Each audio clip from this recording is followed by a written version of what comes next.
My name's Stephen Barlow. I've been a macro photographer for quite a long time. I think I've been taking macro photographs since the early 1980s, so I'll let you work out how long that is.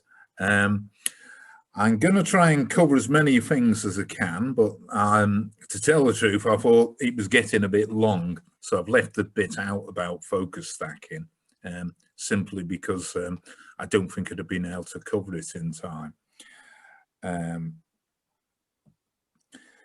Anyway, I don't know how familiar people are with macro photography, what it means now. Strictly speaking, macro means something that's life-size or larger on the image sensor, which isn't that useful nowadays because a phone sensor is quite small, so it had to be very small to be to fill the sensor, and close-up photography is stuff not quite as close as that. But most people, when they say macro photography, it means, you know, anything small really. You know, people use it for butterflies and dragonflies, even though strictly speaking it isn't macro photography, but it's all the same sort of thing.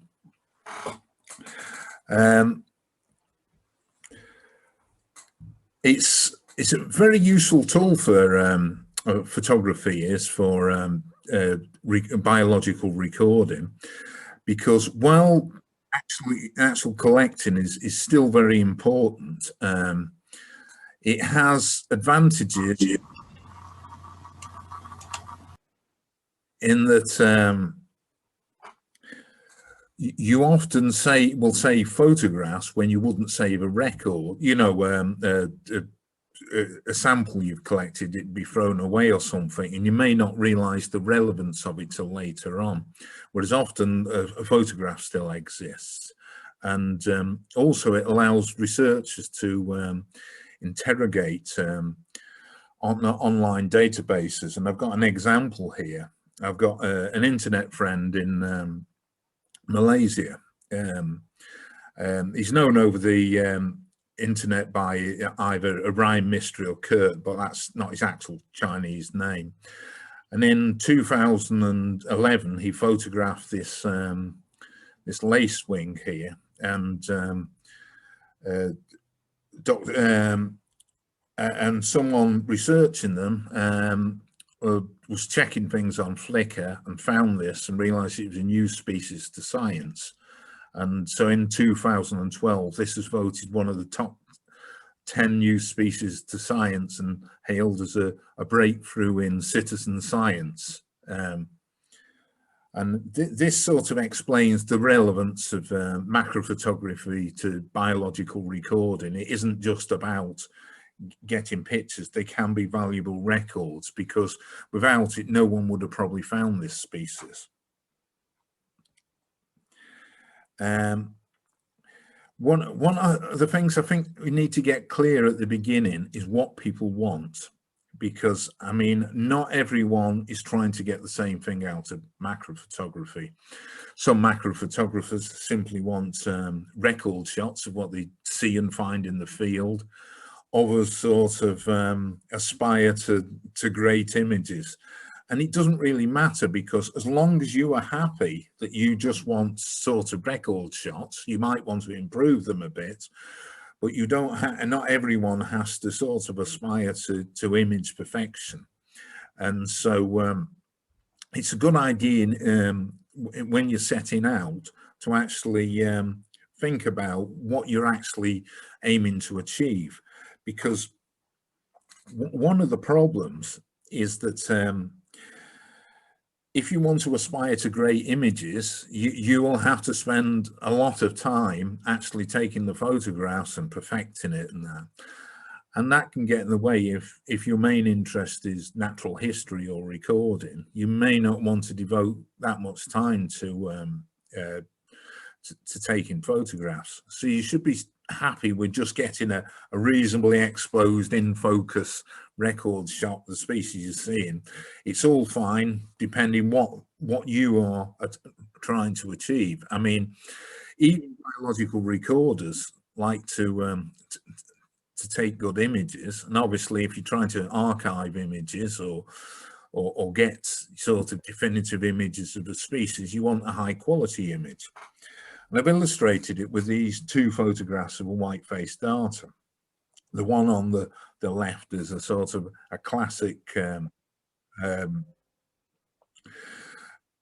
sort of good shot of a male white-faced darter, the sort of thing that could be used in a publication for illustration.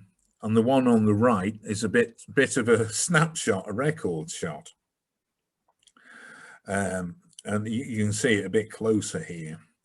This is the good image. That's the record shot. But it still was relevant because that was the earliest white-faced darter emergence that had ever been recorded in the UK in 2019 when I got it. So it was a worthwhile shot. And one of the things when you're taking record shots, and it's a very useful thing to do, is even if you're aiming to take perfect images, make sure you've got one in the bag straight away. Because I mean, I'd made this mistake a lot of times, thinking, oh, I've got to get a bit closer, this sort of angle, and then whatever it is flies off and you've lost the opportunity and you've got no record shot of it. So it's always a good idea to get a record shot at a distance.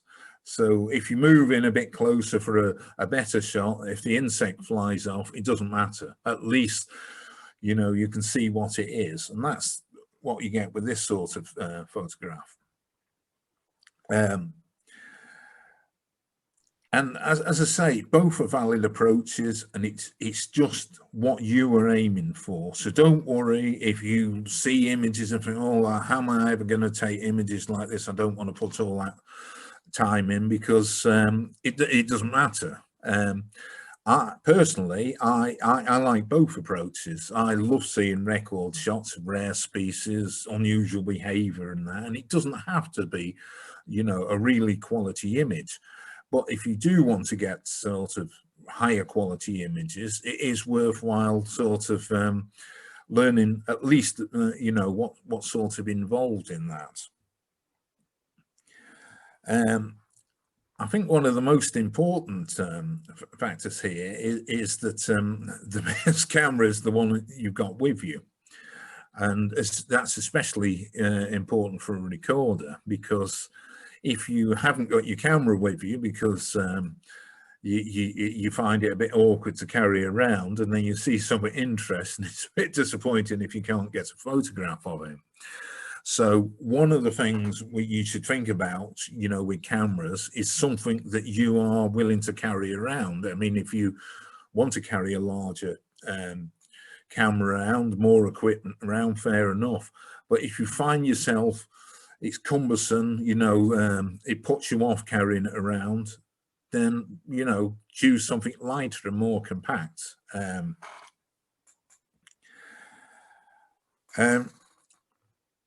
Now, I'm not going to go too far into camera equipment here. I'm just going to sort of run through the sort of cameras that you can use. You know, you've got mobile phones, compact digital cameras, bridge or super zoom cameras, and interchangeable lens cameras, which used to all be digital SLRs or film SLRs before then, but now mirrorless cameras are starting to take over.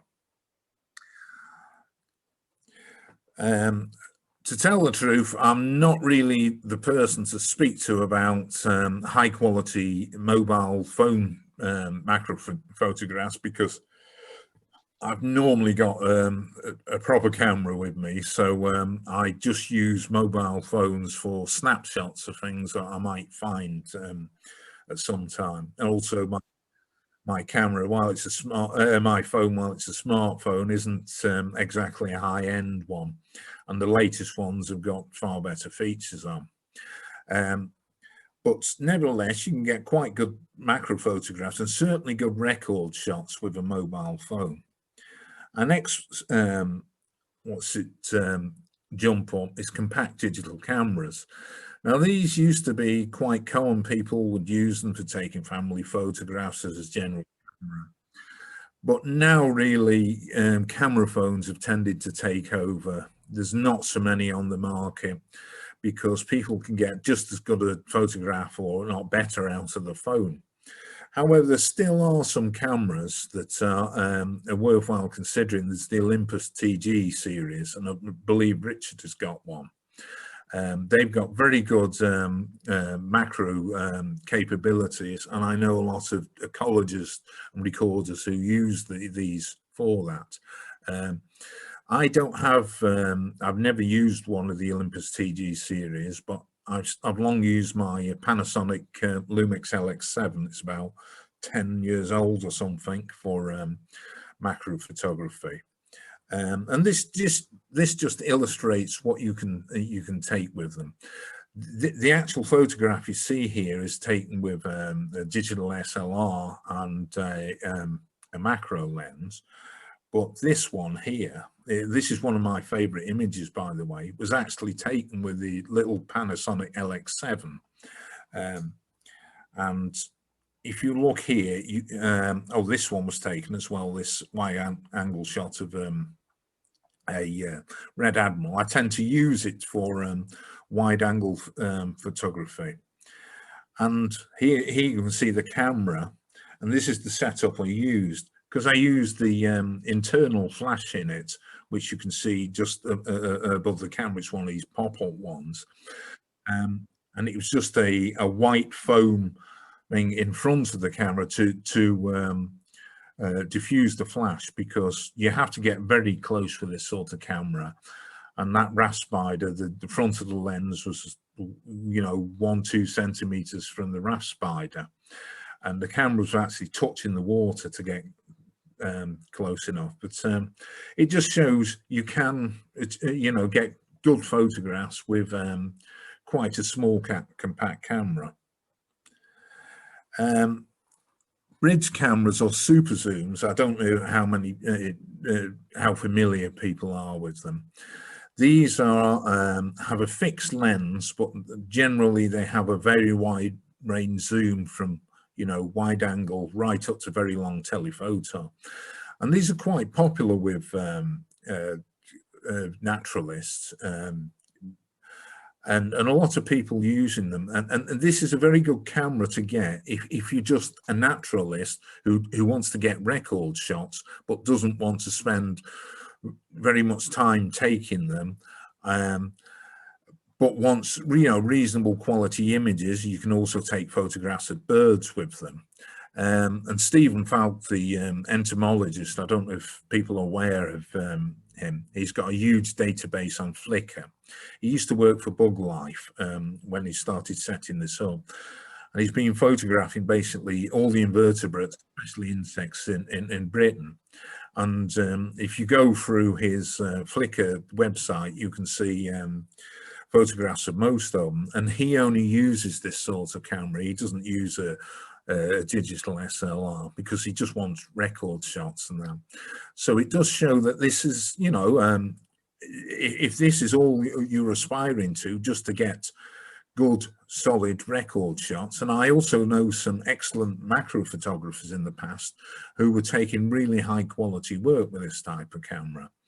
They're quite light, I think that is it the Canon SX60 or something, so a typical sort of newer version of this. I haven't had this type of camera for about I think it must be about 13-14 years. My first digital camera was this type of camera, but I haven't used one for quite a bit. But they're very handy because they weigh about a pound or so, and you've got a telephoto lens that might go up to 1,000mm equivalent, from a 24mm equivalent wide angle lens. So you can get photographs of just about anything, as I say, including birds. Now we're moving on to the next sort of level up the camera, and this is the interchangeable lens cameras. Or system cameras. These are ones where you can change the lenses, you can get other lenses for them. And as I say, there is actually two forms of it now. They all used to be reflex cameras, which means a mirror hangs down in front of the lens, so you can actually see through the lens. Whereas the main difference is a mirrorless camera hasn't got a mirror. It just uses the sensor to see through the lens, and then you've got an electronic viewfinder. Most of the camera companies are now moving towards mirrorless cameras. So if you haven't got a camera system now, or you're going to update it, you might want to look and think about, you know, moving to a mirrorless camera. I still use digital SLRs because I've got a lot of, I've got a few of them, I've got the equipment. And while they may have been, mirrorless cameras may have some advantages, DSLRs are still going to take very good photos for a long time.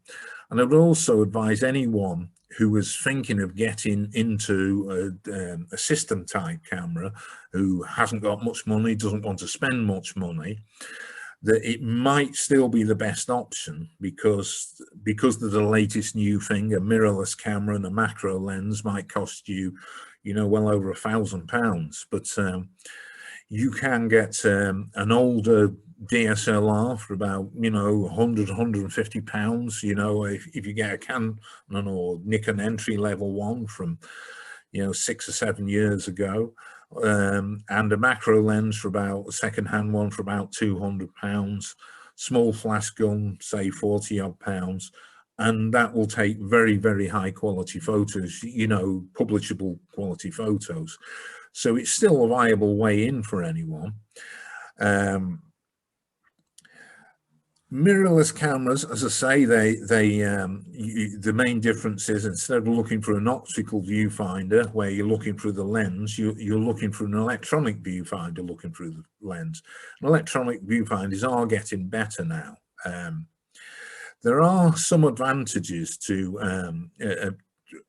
having an EVF, an electronic viewfinder, because you're seeing the actual image you take. And one of the problems with a DSLR is it might look perfectly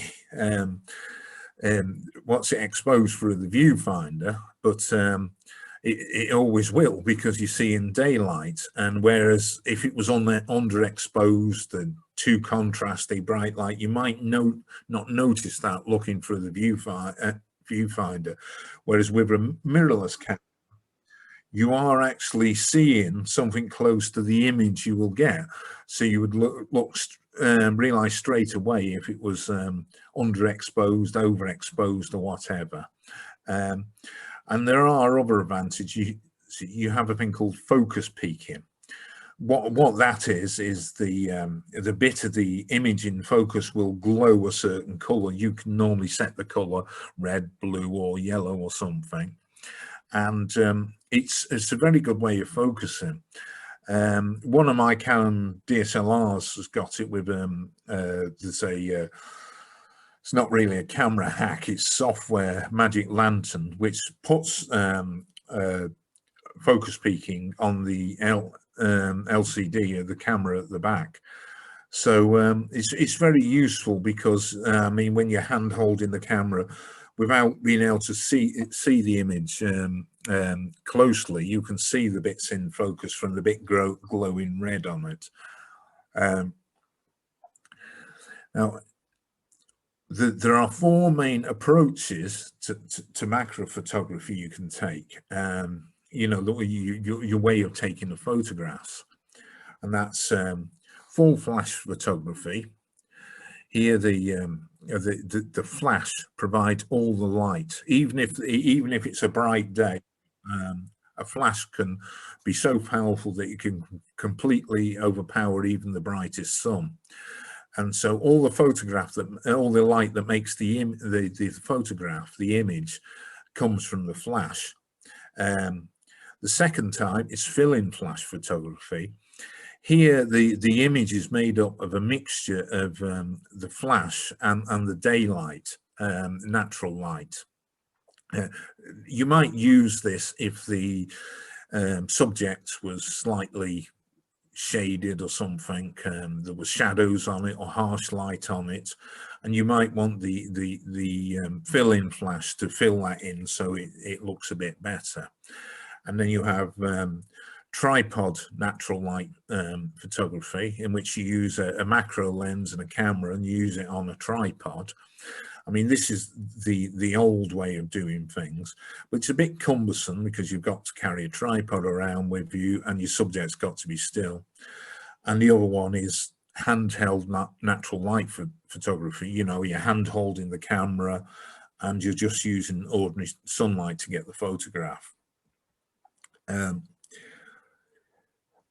One of the biggest challenges in macro photography is camera shape, basically, because the higher the magnification in of your subject, the more it magnifies movement. So it's even worse than a long telephoto lens. So it can be very difficult with true macro photography, where you've got a very small subject filling the viewfinder, to actually get a sharp photograph with natural light. Where it's less of a problem with large subjects like butterflies and dragonflies, where you're not filling the frame with a small fly-sized object. Here it's less. It's easier to get sharper photographs by hand holding the camera. And there are big advantages to this. You're mobile. If you're chasing a butterfly around, a dragonfly around, you don't exactly want to, you need to be mobile. You need to get close to it. However, you often need to stabilize the camera on something, rest your elbow on the ground against a tree and anything close to you. And I've got a very useful tool coming up for that. And you will need a higher shutter speed to freeze motion. I can't give exact sort of shutter speeds for different things because it depends how close you are. If you photographing a very small object two times life size, you'd need a far faster shutter speed than if you were photographing a large dragonfly of a third of life size. Well, the main, if any of you got any familiarity with macro photography, you probably notice a lot of macro photographers use flash. And a lot of people wonder why someone would use a flash gun in the middle of a bright sunny day. There's a good reason for this. And probably the main reason is that flash acts like a virtual high-speed shutter. Electronic flash, even a small flash gun you can buy, can have flash durations on the lowest setting at 30,000th of a second or faster. And once you're getting into stuff like that, you can freeze bullets in the air with that sort of flash duration. Because although the shutter speed on the camera might say 200th of a second or something, if the flash duration is 1/10,000th of a second, that's the effective shutter speed. So one of the big advantages is you can handhold, even at high magnification, you can handhold the camera, and being able to handhold it really frees you up to move around, and a tripod is very restrictive. So it's one of the most effective ways of getting reliable photographs.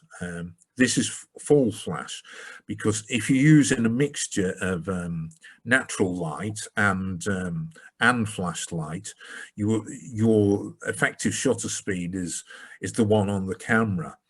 Because if you just used it to photograph small subjects, you would get a mixture of of a blurry image from the natural light, which has got quite a long exposure, and then there's sharp image of the brief duration of the flash from the camera.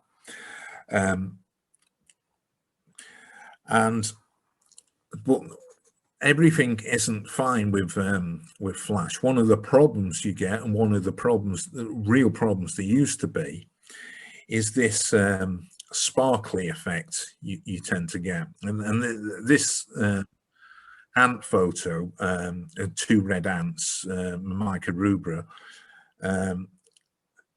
from just before I invented much better flash diffusion. You can see it's a twin flash here. You can see them reflected here in the on the abdomen of the ants, and then you can see all these bright sparkly bits there.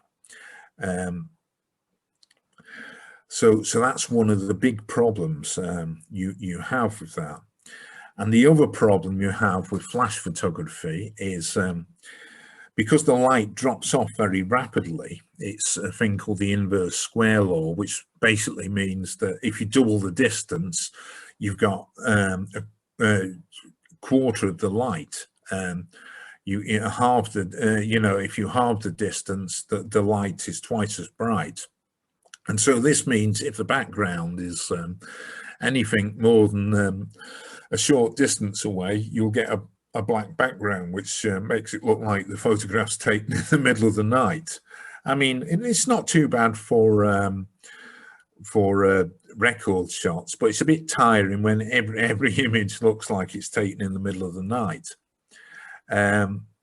So there are solutions to both problems, and I solved the first one. I was working on it for a long time, and now this technique is used all around the world.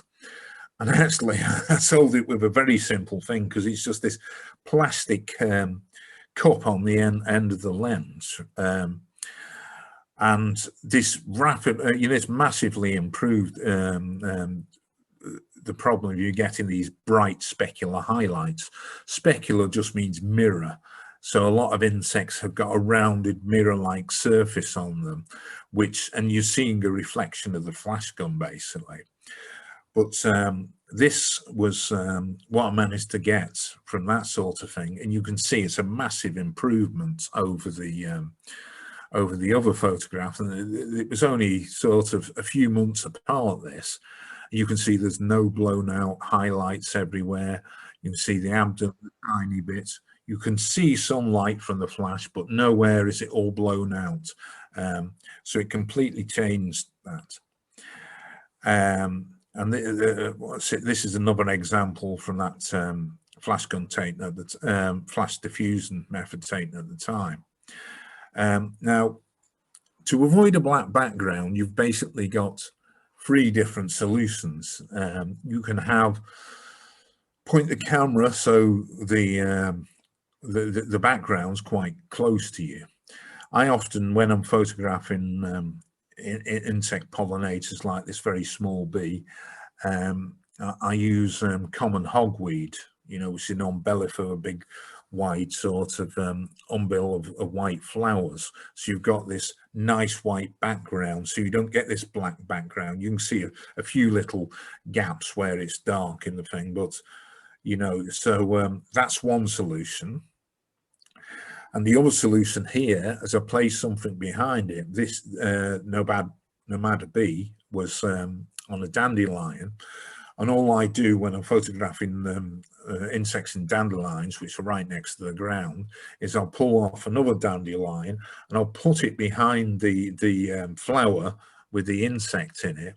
And so the other flower forms the background, and it looks quite good with the yellow background. It matches in with the rest of the dandelion and just gives an impression of amongst several flowers. The other method here is to hold something like a leaf behind, which I have done with this hoverfly. And the method I often use when I'm photographing things like hoverflies is to hold on to the plant at the bottom with my thumb and forefinger holding the plant, and then I'll rest the end of the lens on my camera holding the plant. And what you can do with practice, and it does take a lot of practice, this is to get a piece of leaf between your last two fingers, and you have to be able to control all your fingers at the same time and hold the leaf behind the insect. Then you get a nice green background rather than a black background. This is a similar effect here. It isn't actually daylight, this, and there is a giveaway, because if you look, you can see a blue reflection here. This is a piece of blue plastic from a Wall's ice cream container,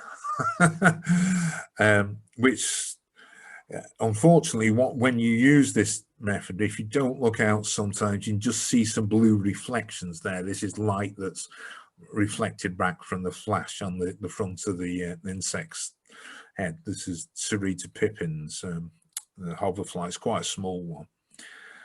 And the other solution is to use the actual sky. This elephant hawk moth is simply sitting on a stick, and I'll come to this in a minute because it's a very useful trick. This with when you're photographing moths out of a trap. I mean, lots of moth trappers use sticks to pick up the insects, and you can literally just hold them up against the sky, and using a flash gun and quite a simple setup, you can just photograph them against the sky. And I've found that this is by far the best method for photographing lots of moths out of a trap.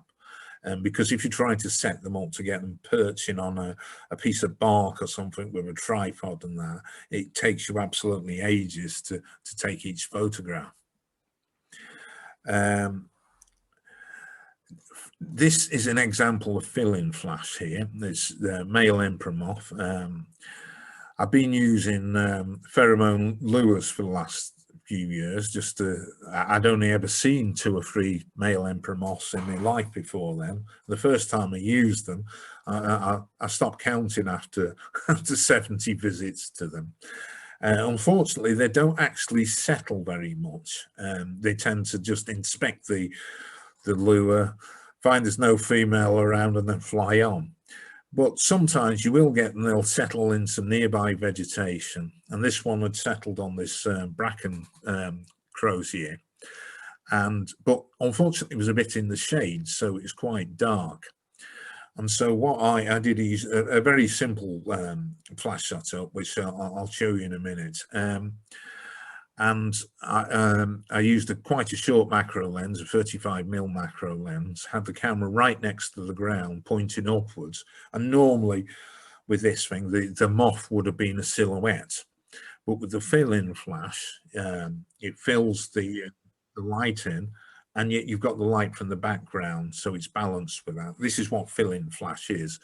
But as I say, it's quite important you lose the freezing effect of you get with full flash.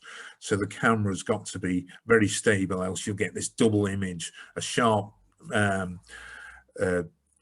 flash image, and then a blurry sort of ghost image of the daylight exposure around it. Now, I think tripod natural light photography has got less relevance to recorders than any other type of photography.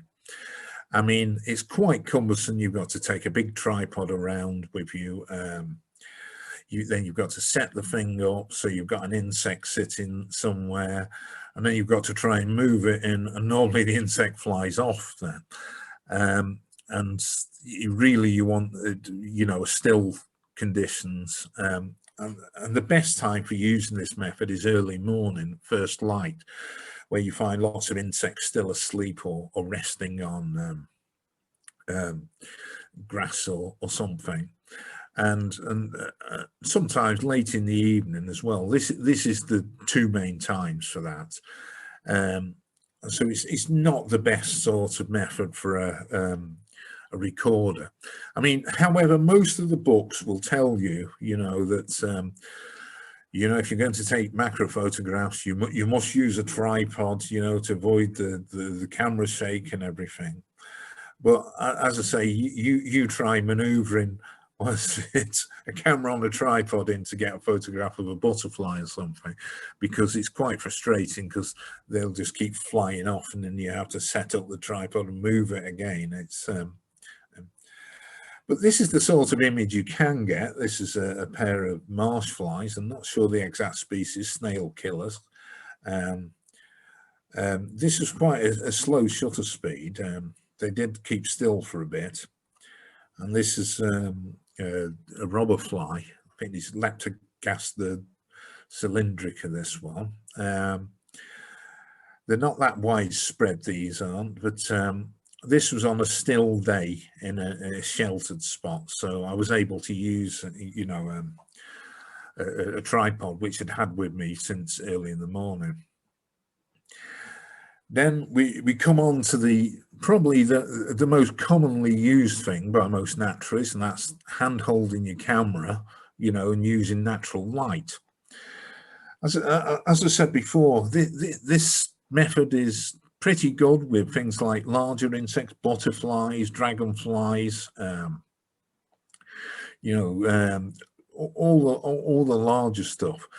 But if you try taking photographs of something smaller, say a hoverfly or something, you will run into problems, you know, trying to handhold the camera and get a photograph of that. Most of your photographs are going to be blurry, and you're going to have to take a lot of photographs to actually get some what's in focus, sharp ones that haven't got severe camera shake. So it helps to be able to rest your camera on the ground, or to use a stick, a walking pole. And I don't know if you can see it on here, me zoom things. I'm a bit hidden by it. I know I'm using a pair of binoculars here, but this is the same stick I use for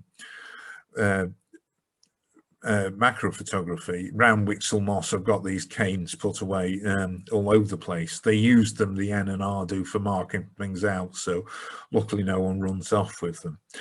But if I'm traveling somewhere, I'll take either a walking pole or a monopod, but I don't use them the way you would normally use a monopod.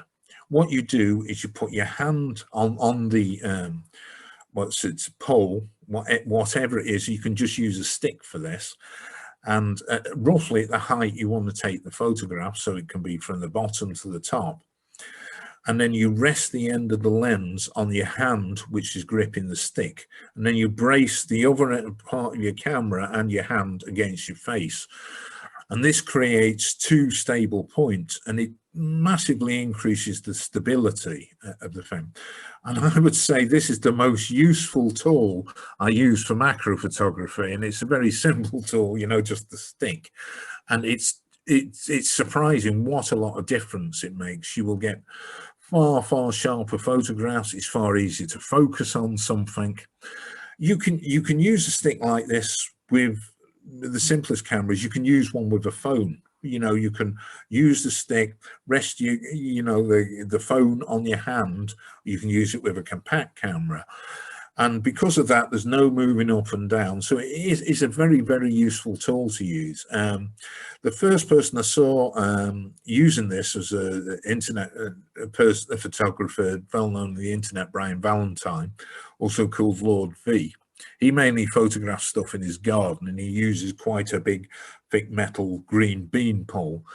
But as I travel around, they're not the best thing. And I find that these canes are easy because I can distribute them around. Or as I say, I use a walking pole or a monopod extended to the full height, and then you slide your hand up and down. And the beauty of this is if you need to change position, if you use a monopod, you have to unscrew, clamp the thing and try and get it at the right height, and it's a lot of fiddling about. Here you just slide your hand up and down, and it's in the right position. So I'd highly advise this method. When I've done photography workshops macro photography workshops at Fens and Wixel Moss, I've normally given everyone a cane to take out, and everyone is amazed at, the difference it makes. Here's some sort of photographs you can get from this. This is a large heath butterfly, the Britain's only bog butterfly. They're notoriously difficult to photograph.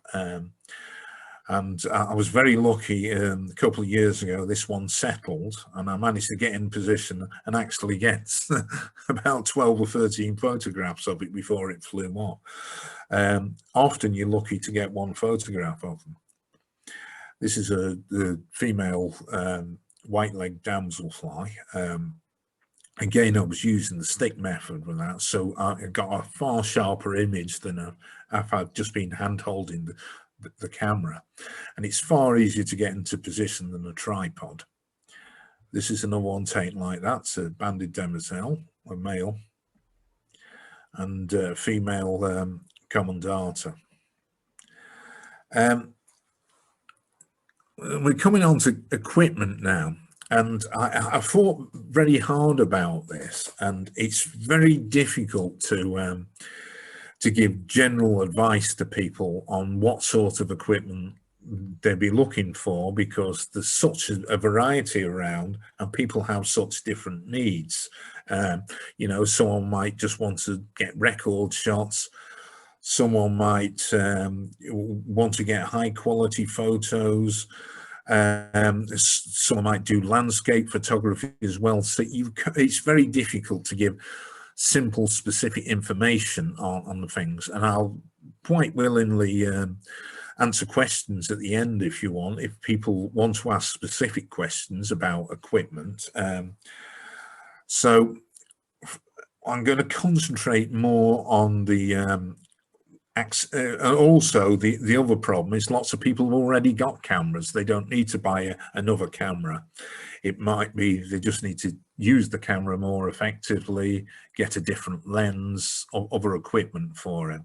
So I'll go on to equipment that people might not have or might not use or might have had problems with, and how to use it. Now, for macro photography, you often need more magnification than you've got. If you've got, say, a bridge camera, which I mentioned, they will normally they focus closest at the wide angle lens, so you could get something like a butterfly, a largest butterfly, to fill the frame, but you won't be able to get a fly to fill the frame or something. And a very effective method to increase the magnification is to use a close-up lens. And I'd say straight away the two I'd recommend are the Raynox DCR 250 or the DCR 150. I think they're about £60 now, but they'll fit on any camera. And so once you've got one, you can use it on all sorts of cameras. That's got a filter thread between 52 and 67 millimeters. The clip-on filter.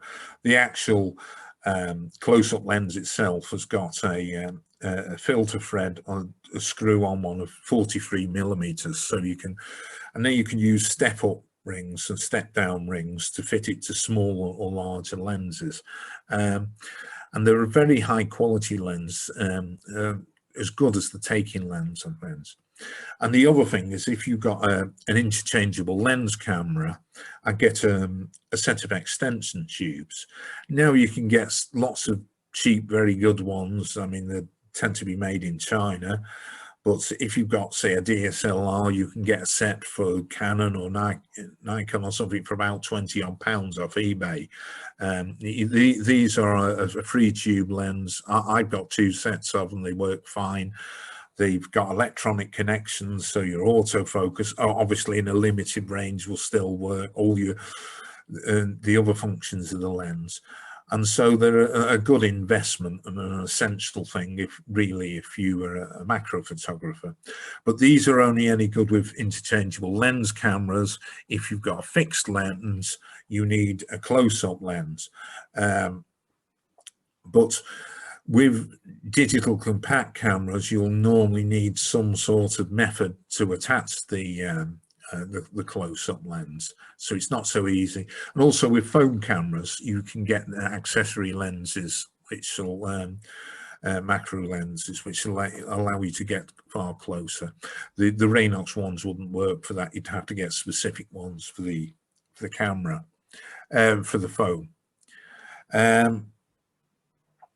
Now, the next thing we're coming on to is flash guns. because, as I say, flash photography and macro photography is is very useful and very important.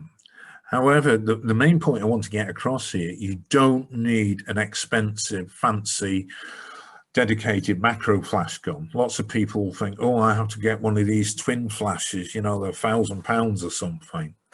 You can actually get very good macro photographs, and I find the most useful flash gun is a very small flash. And I'll show you the one I use in the next slide here.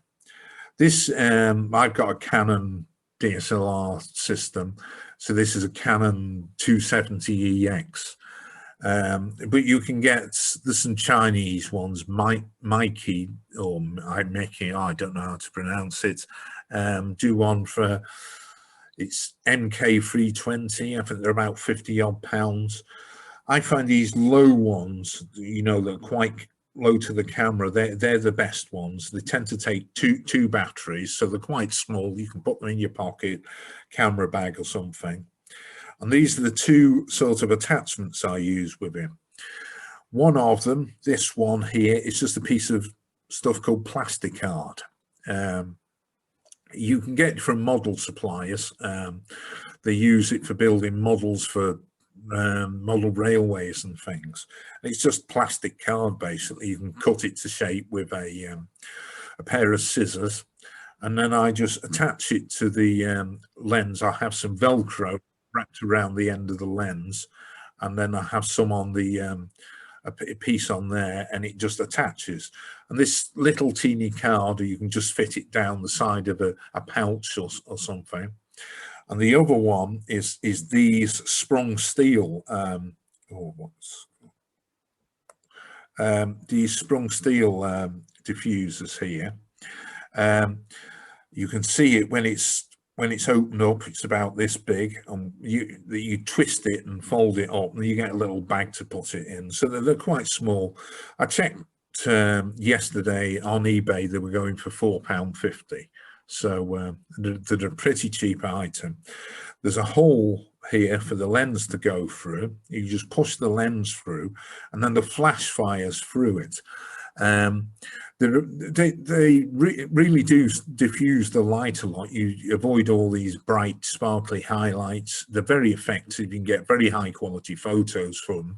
And the good thing is, because it's so small and light, you can carry all this equipment in your pocket. You know, you've got a small flash gun, little teeny thin card, and one of these, which you can see from my hand how small it is when it's folded up. And you can, as I say, just put these in your pocket, your camera bag, and you can carry around the way next to nothing. And then if you come across a situation where you need a flash gun, you've got one.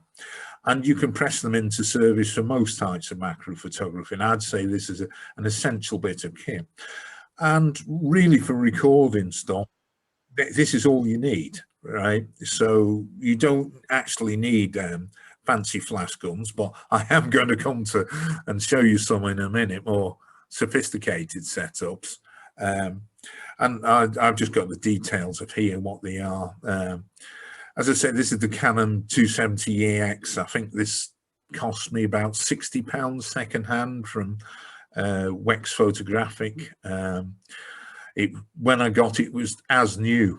They do a slightly newer version of 270EX2, which the main difference is it's got wireless control over it, so you can control it wirelessly from the camera. I don't use it like that, so I don't need it.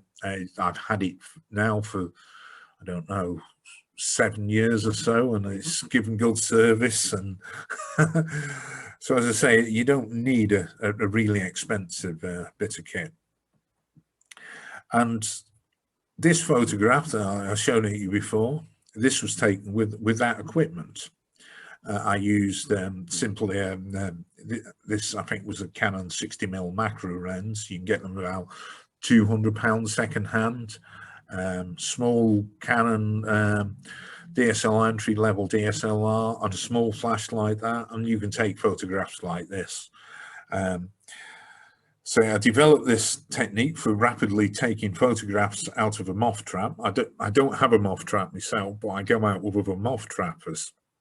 And when you're emptying the trap, it's done quite quickly. And as I say, if you try photographing them in a little studio or something, it takes absolutely ages, and you only get a few photos. Whereas this, you've got your moth on a piece of stick, and you can easily do this. You just move the stick to the front of the legs, they climb on it, and then you just hold it up. What you do have to look out for is if there's a bit of a breeze, the moment you lift them up, they tend to take off once they feel the breeze. So you either need somewhere in the shade or a morning where there isn't any breeze. It's also a bit nicer if you have sort of blue sky and white clouds. If you just have white cloud, it's not such a nice background. This is a silvery archers here. They're pretty rare moth, these. I think they're Wixel moss is one of the few sites in England where you get them. I'm not sure about Wales, although about 2/3 of the moss is in Wales. They're probably more widespread. There are sorts of, they use birch and that on boggy habitats. This is a mating pair of purple bordered gold. I'm using this as an example for that because I was doing an adder transect when I saw these doing. There was a bit of a courtship with some of them, and I got my camera, and because I got this little flash in my pocket, I was able to get this photograph of this mating pair. And I've searched on the internet, and I can't find another single photograph of a mating pair of purple bordered gold moths. They're a nationally scarce moth on the whole of the internet. So this might be the only photograph that exists of them. I should imagine someone else has taken them somewhere, and they're just not on the internet. This is a Manchester treble bar, another nationally scarce moth. Not sure of the situation in Wales, although on the moss, as I say, 2/3 of the moss is in Wales. They're more common in Scotland. I don't think they're particularly widespread. They have this lovely sort of pink raspberry ripple sort of effect. They come out sort of July, August, quite a late moth. They're only quite small. And you do see them in the day, although it tends to be more when they're disturbed and fly on. I found that they're very active at first light, but you need to be at first light in July, so you're talking about 5 o'clock in the morning or something. And this is, I took that one I showed you before with this very simple setup of just, it was the flash and the white bounce card. That was the only thing I used for this. Which again shows you don't need, expensive fancy equipment.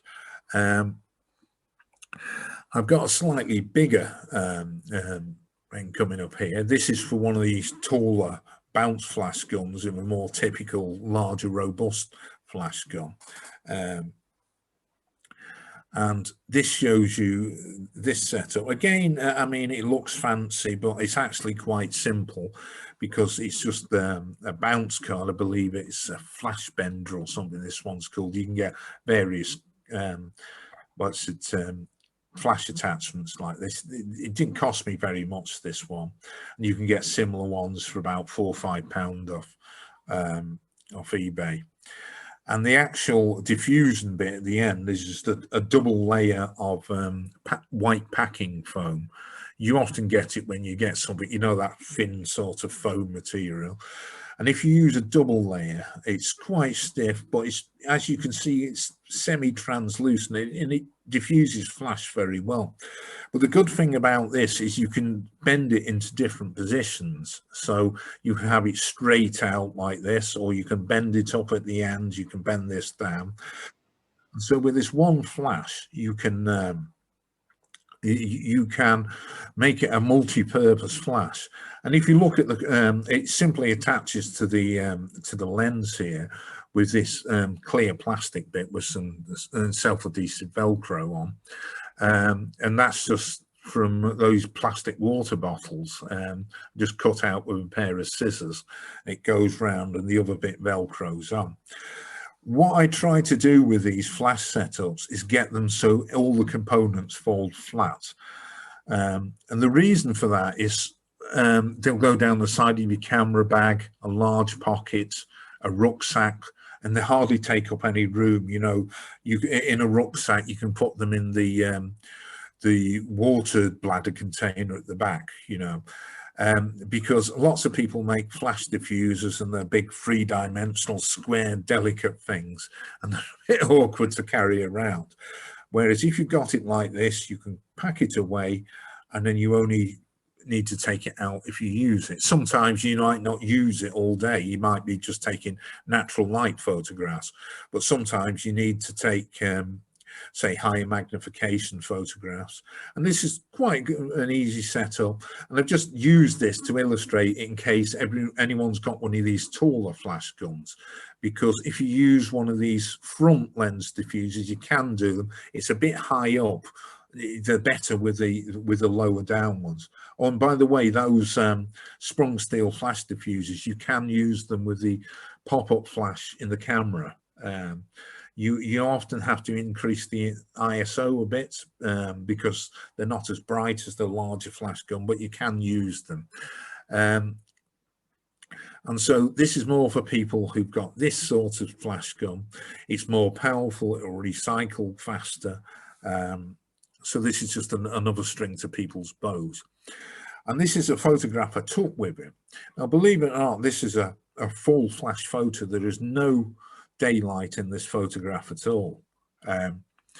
And if you look at this flash setup where the diffuser is sticking right out, what happens is the light bounces off that bit, it comes off the flash, hits that, and then bounces back up, and it illuminates the background. And so the insect or whatever, which is under it, it's darker and it illuminates the background. And I was going along the Llangollen Canal and checking for these white-legged damselflies, and I found them in a new place. And unfortunately, just so happened that the sun went in and big dark clouds came over, and it was as dull as ditch water. And I tried taking some photographs, and it was sort of about ISO 12,000 or something, even with the lens open on. So what I did is I used this setup, and the brighter background is that flash bouncing off the diffuser, and you can just see it actually at the top of this rush that the damselfly is resting on. Well, as you can see, it's nice soft light, and most people, if they saw that, you would think this was taken in sunlight, not with a flash gun. I want to demonstrate this. Richard actually has seen this in practice, this one. And I actually made this to photograph the jumping spiders that Rich was getting on his Psittacus floricola, as he says it. I can't get my tongue around that. And it's a very simple setup. This is a little teeny mini studio. Here's one of the photos I took with it. Where this, I think Richard did on his 7th visit, he found the first one. And he said to me, I said, can I photograph it? And he said, if you lose that, me and you aren't going to be friends after this. She just spent 2 years looking for it. So I had it in my little setup, which I used to develop to photograph one of the other ones. And it's very, very simple. Just a white vending machine cup or a water cooler cup, a plug of kitchen paper. I found the white ones with blue spots on are quite good because when it's in the background, it looks a bit like sky and blue sky. And then you just put it in the cup, right? The reason you're putting that in the cup first is if you just stuff the cup with sphagnum or whatever you're putting in there, and there are teeny little jumping spiders and it crawled down in the bottom, you'd never find it again. So if you just put a thin layer of sphagnum on the top, right, you can find it. So if it disappears under it, you can just lift the sphagnum off. And then the flash actually fires through the side of the plastic. And remember me showing you the plastic end of lens diffuser are made out of one. So you get very good diffusion out of these. And it's great. You can, because you put the the sphagnum in a couple of centimeters from the top of the plastic cup, and then that should contain the jumping spider, because even it won't get very good purchase if it on the side, and they prefer to be in the sphagnum, so it stops it jumping out the way. And the first time I tried it, it was with Psittacus caricis, which is coming up. Richard had given me one to photograph, and I've got written permission off Natural England to take subjects away, but I've got to return them to the site. So I didn't want to lose this one in my house. And this shows you the setup I first developed for diffusion light. I've made a more sophisticated version, and it's basically the same thing. The flash is firing through the thing, and I used a twin flash without any diffusers in this cup, just to fire through the cup. So because the end of the lens is quite close to the just a few centimeters from the spider. And this is Psittacus caricis. You can actually see the reflection in the eyes here of the two twin flashes and the inside of the plastic cup. When I put this in the plastic, it was jumping around everywhere in the cup. This is a very small spider. This, I think it was about 3-4 mil long or something. So, and this was taken with the Canon MPE 65 mil 1 to 5 times magnification lens, which is the only one of its type. It goes up to 5 times life size, so you can fill the frame with something just a few millimeters long. But the main thing was trying to photograph this teeny little spider, and it's quite difficult actually locating these small subjects in the frame. This is just another pre-sorted jumping pose. I noticed that the jumping spiders, just before they're about to jump, they sort of put their front legs up as they're sort of measuring the distance. And I then moved on to a slightly fancier version of this. I developed this quite a long time ago. I think 2010 I developed this. The other one was 2009. It's the same idea, except instead of plastic cup, I've used vellum paper here, and I've also developed these other flash diffusers to go on the end of the flash gun. You can see all the bits of it here. This is the actual diffuser bit. It's 2 layers. This is an inverted dome. I don't know if you want to get bored with the details, but I found this focuses the light and you get perfectly even spread. So you can use it when over the end of the lens diffuser is a bit intrusive, a bit further away. Or you can use them all together, as you can see here. But here's some photographs taken with this sort of setup. When I was developing these flash diffusion techniques, I was using this is Gastrophysa viridula, the green dock beetle. I don't know if you're familiar with them. If you look at docks in the summer, you'll notice they're all nibbled away, and you see these little green leaf beetles on them. These are the ones that spend the whole life just chewing away on docks, mating. The larvae eat the dock leaves, and the whole life cycle revolves around it. That was the female before. You notice they got these extended abdomens. That's the male here. This was a very unusual one. I've seen one before. This is a red one. I've never come across this before. I only know what these are because when I was at university studying ecology, all the population ecology things were based on this species.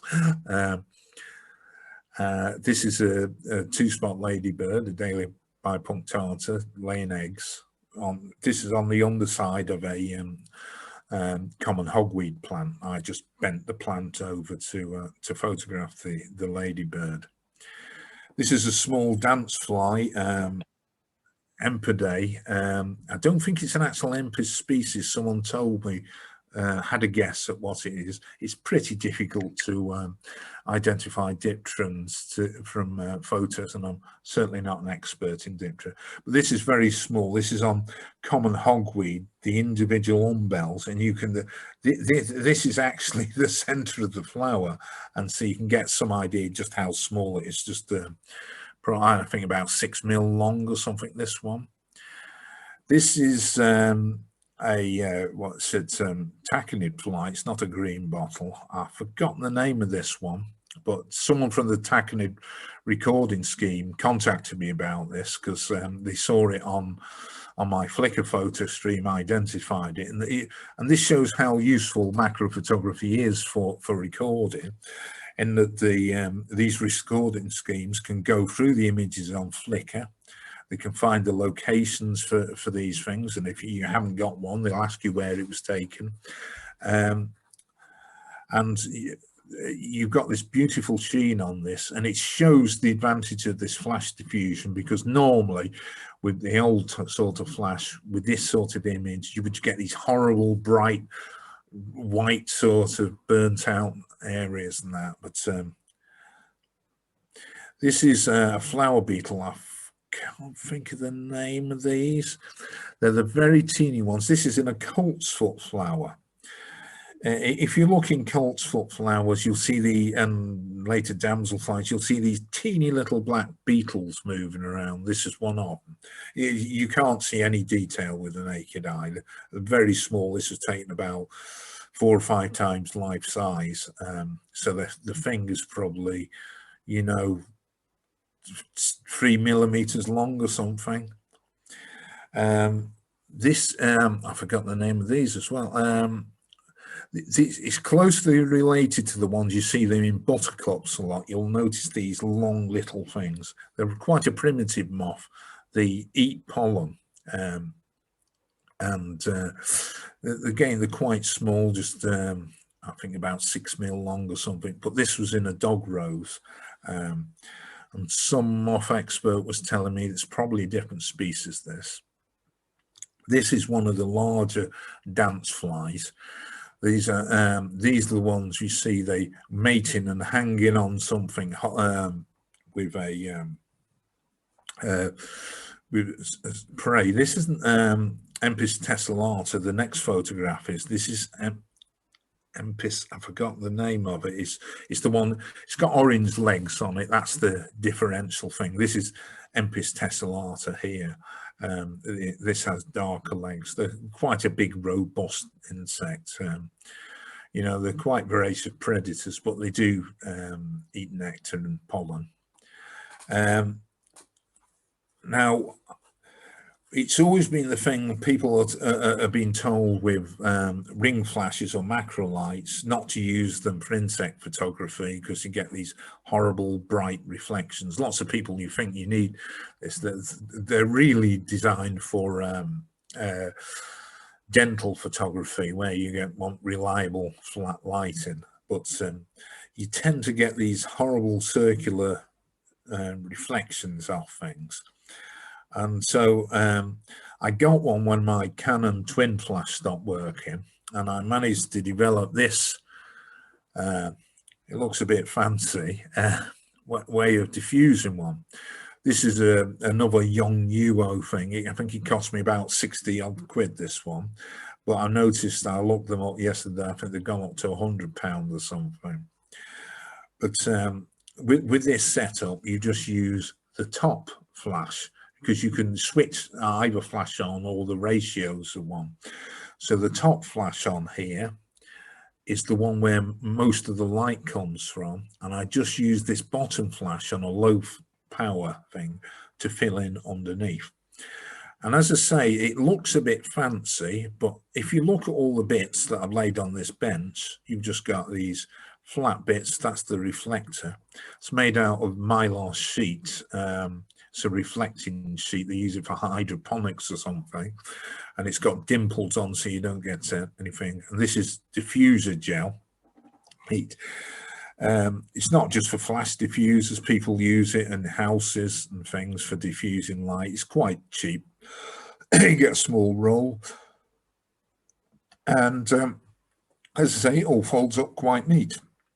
So I got a tickle up my nose. Sorry.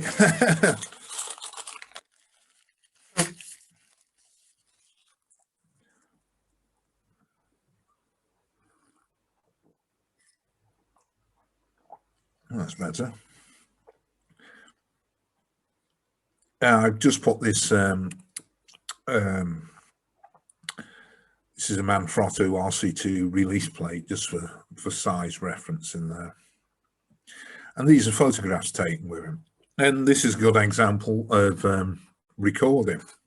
This is on Greenfields Nature Reserve in Whitchurch, and it's an 11-spot ladybird. They're actually a coastal species, so there's not many records of them from Shropshire. I don't know what it was doing here. I think you get them around sand dunes a lot. I had never seen one before. At first I thought it was a 2-spot ladybird. Then I noticed it got more spots, and I thought it might be a 10-spot, but it was a bit too small for that. And it was confirmed by the county recorder as a 11-spot ladybird. As I say, there's only a handful of records from Shropshire.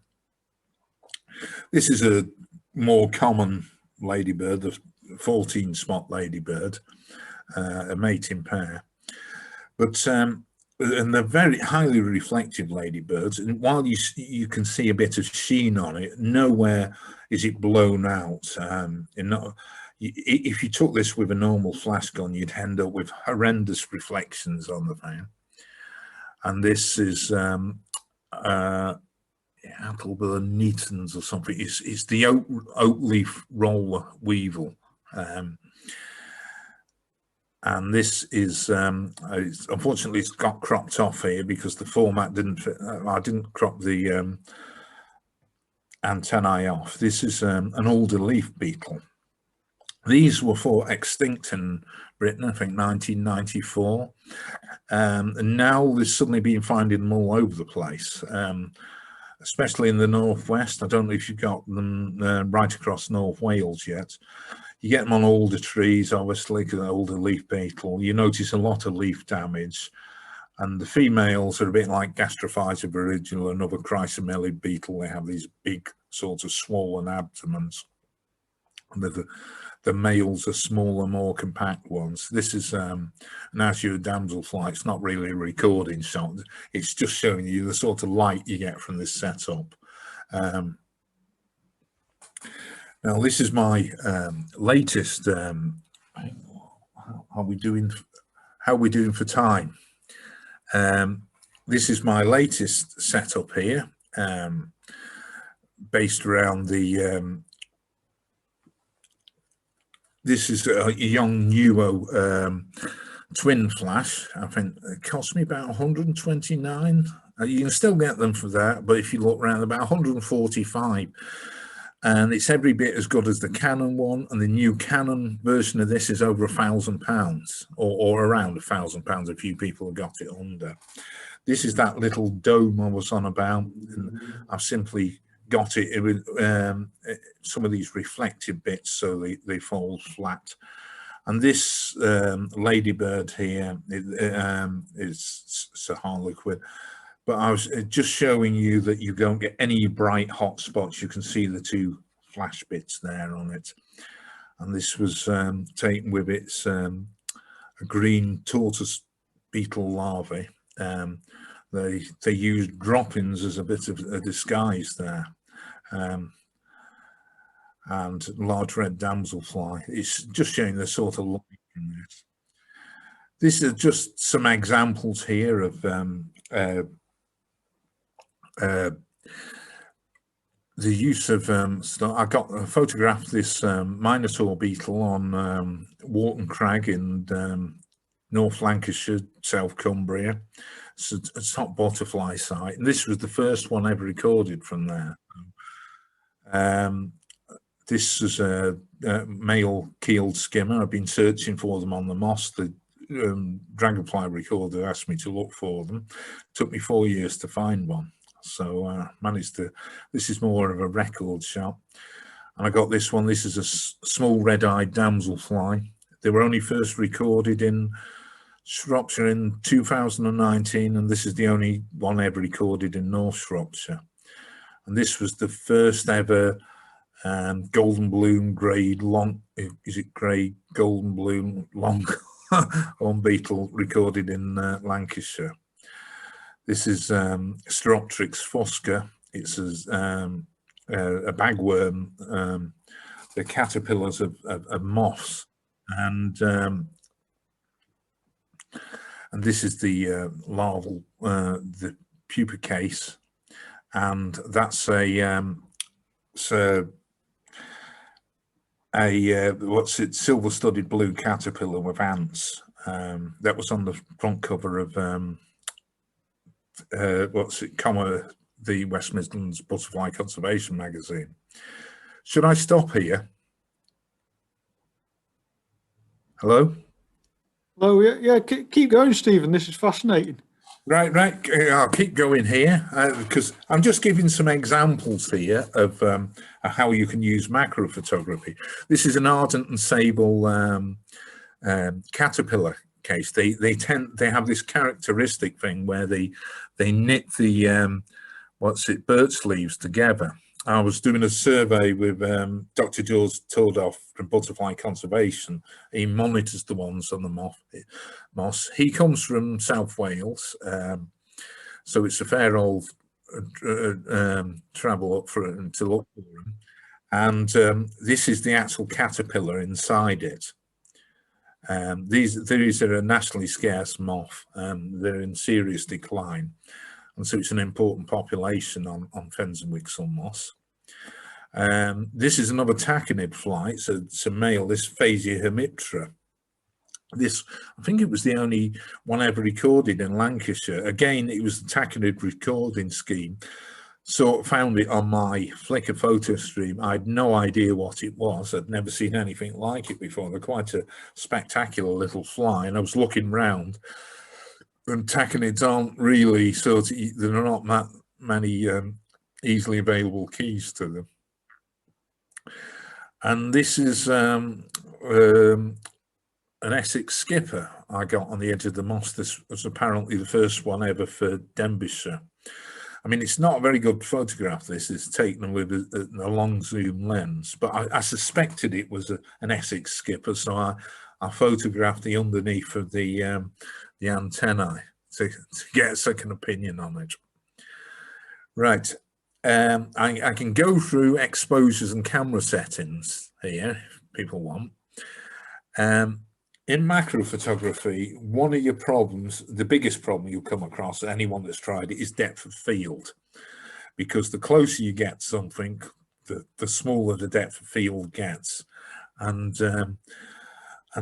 this is the big problem in this. And so you have to use a smaller f number to get more depth of field, but you have to balance it against this.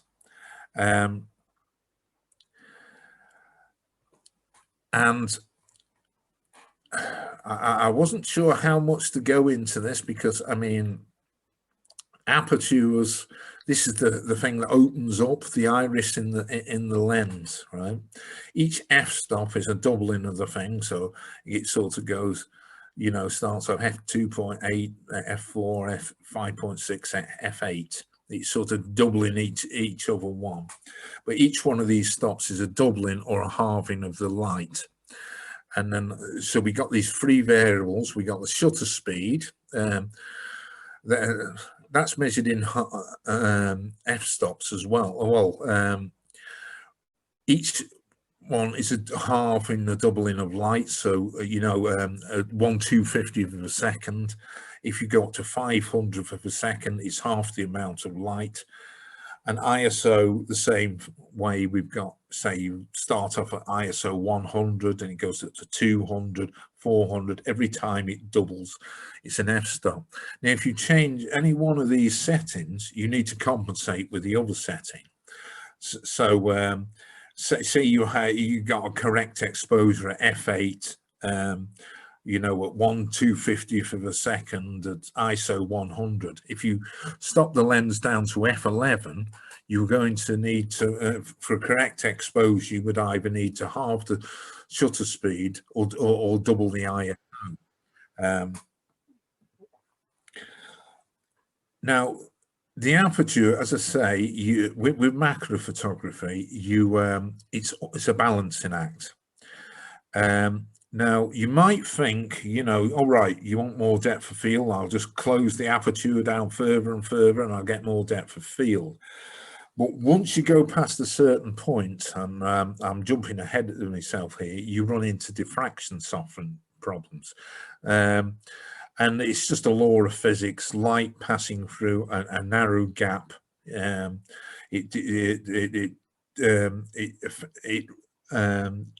limits the resolution you can get. So generally, I mean, with macro photography, you want an f-stop of about f8 to f16. Somewhere in the middle is probably better, around f11. And any smaller than f16, and it's going to start getting very soft because of the diffraction softening.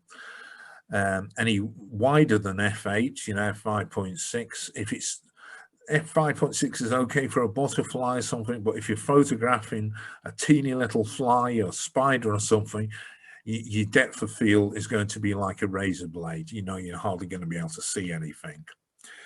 And it unfortunately gets complicated because when you focus closer, so take your average macro lens that goes to life size 1:1. If you focus at 1:1, the effective aperture is 2 stops smaller than the indicated aperture.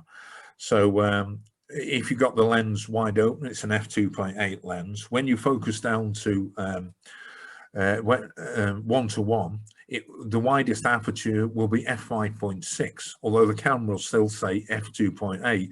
That's if it's a Canon or most cameras, but Nikon's give the effective aperture, not the other one.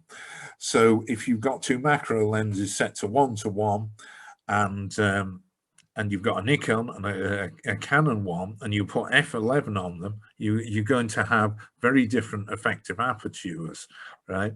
On the Canon one, if it's set at f11, the actual aperture is going to be, effective aperture is going to be f22. Whereas on the Nikon, if it says f11, right, it actually means f5.6. So this is a bit confusing to people. As I say, diffraction is a physical effect of the light passing through a narrow gap. It's something you've got to fight against, because if you using something like the MP 65mm and it says f16 and you've got it on 5 times magnification, the effective aperture is f96. And you will get considerable softening there. But I've found with certain software you can reverse that, and you know, the photos look quite nice and sharp after. The shutter speed's important in macro photography for 2 reasons. First of all, it has to be fast enough to freeze motion. If your shutter speed isn't high enough, you're going to end up with a blurred image. And as I say, as you get closer, it magnifies the shake even more, so you need a higher and higher shutter speed, which is why you tend to use flash. We're coming on to the next thing, which is flash sinks. Most cameras have got a maximum flash sync of somewhere between about 1/60th of a second to 1/250th of a second. After that, if you were to have the flash on normal and you went beyond this flash sync speed, you'll end up with a black part of the image, because the actual exposure, the shutter is a moving gap moving down the thing, so it will only expose part of the image. You can use high sync flash speed on lots of modern flashes, but you lose all the freezing effect, because to get this high speed sync, the flash actually fires out a whole series of quick bursts. And so this massively lowers the power of the flash. It doesn't recycle as quickly. And suddenly you don't get this freezing effect anymore, because the duration of the flash burst is quite long. And so the actual freezing effect is set by the shutter speed, not the flash anymore. And the other variable is sensitivity, ISO. Most cameras have a base ISO. It's normally something like that. ISO 100. Some cameras it's 200. Others, a few, it's 64. But as you increase the ISO, the sensitivity, it amplifies the light, and so you start getting digital noise, graininess creeping in. Now, I used to be very wary of going over ISO 640, because after then it's too noisy. You couldn't get rid of the noise without removing the detail. However, I've been using Topaz Labs Denoise AI for a couple of years. It's been out, I think, 2 years or so. And this is incredible. It just removes noise. It's like magic. And it even sharpens the image without removing the detail. So I'm willing to take macro photographs at far higher ISOs. This one here, this female broad-body chaser, this was taken at ISO 1000. I would never normally in the past. And if you were to zoom right in with the full image, you can see every little hair and everything. So this has really changed my approach to macro photography, and I'm willing to use far higher ISOs now. Camera settings, I'd recommend for files that you always shoot in RAW and not JPEG. This is because when you take a JPEG, it bakes the exposure in. You've got a limited way to adjust the image, whereas with a RAW file, you can recover highlights and shadows you simply can't recover from a JPEG file. So you've got lots more flexibility if the photo is under or overexposed.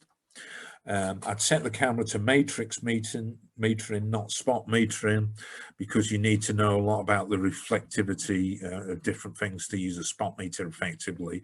A matrix metering, it's a sort of intelligent thing which is programmed to recognize various scenes. So it's fairly reliable, but you're going to need exposure compensation sometimes. For full flash photography, I set the mode to manual, because you don't want anything changing. All the light comes from the flash. I generally use F11. I use the base ISO 100 because all the light comes from the flash. I only set it to a higher speed if the flash is firing at nearly full power. You need a high recycling rate or something, but normally because the flash is so close to the subject, you have no problem with that. So ISO of 100 gives the best thing. So it's very simple, really. You set the thing to the sync speed, whatever it is, 1/250th of a second, 1/200th of a second, F11, ISO 100. Set the camera to through the lens flash metering, and you might need to move the exposure compensation dial to get the right thing, but that's the settings. With fill-in flash, it's a bit more difficult because you're trying to balance the flash with the daylight. So you want to dial down the actual flash a bit with the flash compensation, and you're going to have to take quite a few test shots to get it right. Somewhere about ISO 400 is a good starting point on a bright day, for balancing the light, but you're going to have to take test exposures to get the balance right, and to make sure you're not putting too much flash onto the subject to make it look right. Camera settings on a tripod. I generally use aperture priority and live view, so you can see the image on the LCD. If there's no wind or movement, I'll use the lowest ISO on the camera, ISO 100 or something. However, if there's a bit of wind or a bit of a breeze, you only need a slight breeze to move things around. You might need to increase the ISO to get a faster shutter speed, and use magnified live view where you can blow the thing up to see the detail to get fine focus. With handheld shotting, I tend to use aperture priority, because you want the aperture is the most important setting, so you don't want that varying. I set the ISO to auto, so it changes for different conditions. And then normally in the menu, you've got things, so the minimum shutter speed is, say, at least 1/250th of a second, because on auto ISO with, say, 100mm macro lens, it will give you 100th of a second, which is too slow, even if you've got image stabilization in the lens. So you want it set it to a higher shutter speed. Only experience will tell you how to fine tune these settings, but that's roughly what I use for the thing. And then, so average settings, I'll use somewhere from f8 to f11. But if there's not enough light, I want to throw something, the background more out of focus, it's a larger subject, I might use f5.6 or something. And this is the important bit, being able to read exposures with the camera histogram. Basically, on the right hand side, what you see, that's where the white light is. On the far right, that's the thing. If it's gone over there, too much over there, it's overexposed. On the left side, that's the black end, and the middle is the mid-tones, right? So you don't want it overexposed, and generally you want to protect the highlights. It's easier to lift the shadows, even if the image gets a bit noisier, because once a thing is overexposed, it clips the white, and it's just white, and you're never going to recover any detail. Whereas at least if it's a bit underexposed, it might be a bit grainy in that, but you're going to have some sort of detail there.